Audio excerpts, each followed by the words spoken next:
Hi guys, ngayong araw nga na to, lalakarin ko yung business permit ko. I-renew ko nga siya. 7:30 nga ako nagising at sobrang aga nga nun para sa akin. Parang hindi na nga ako yung isa sa mga morning person. Usually kasi nagigising na talaga ako mga alas 9, alas 9:30. As in, tanghali na talaga. At natutuwa din ako kasi nga nakukumpleto ko yung 8 hours ko na tulog. Yung renewal nga ng business permit dito sa may Muntinlupa, dito nga to sa may Poblacion Sports Complex or Center.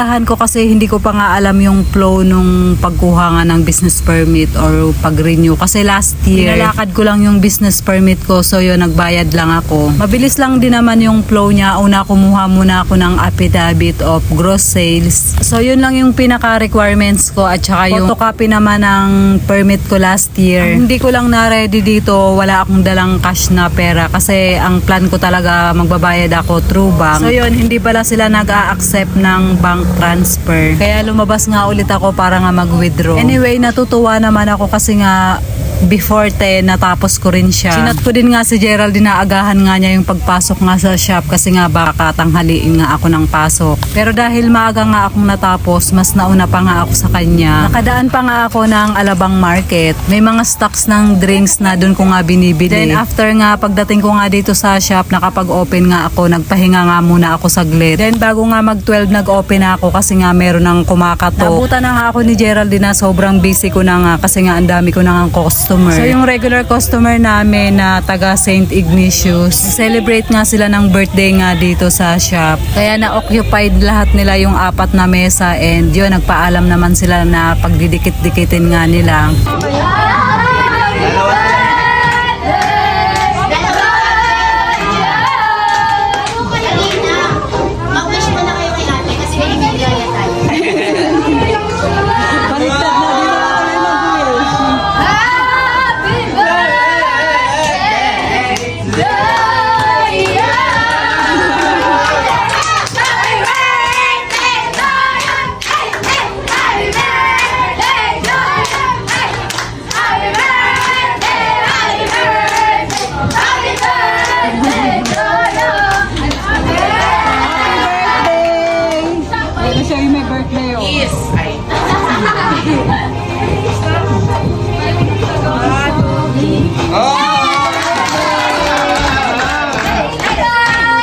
Lang din kami.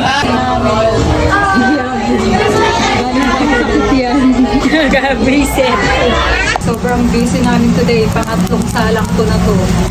Nung time nga na to, nagkaubusan nga kami ng mesa, kaya nanghiram pa nga ako dito sa Spa Kilamea ng mesang maliit. Kasi yun lang nga yung available nga nila, pumayag naman yung lalaki kasi nga magkatrabaho nga siya. Online job nga yung ginagawa nga niya. Bandang hapon nga nakakuha nga kami ng time ni Geraldine na ikabit nga yung bago nga naming permit. Guys, papalitan yung ang mahal ng business permit ngayon. Ha? Oh, yan, gano'n yan. Hindi, ito, pagdikit mo yan sa sa sanitary. Ito, dagdag na lang natin ito dito. Hindi, dito mo. Dagdag na lang natin. Oo, sige.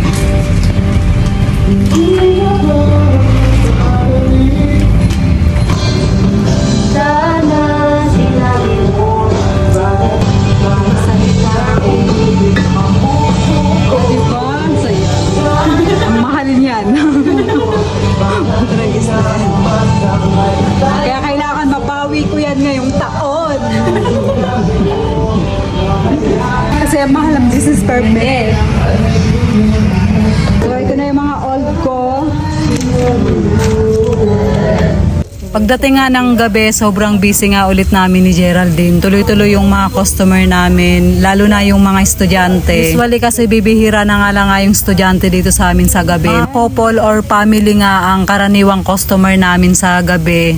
Guys, another chicken biryani. Ano? Asa yung mga tray? Wait lang. Yun na guys. Okay na po. So yun na guys, hanggang dito na lang po yung ating video for today. Maraming salamat po sa inyong panonood. Mag-iingat po kayo palagi. God bless and babush!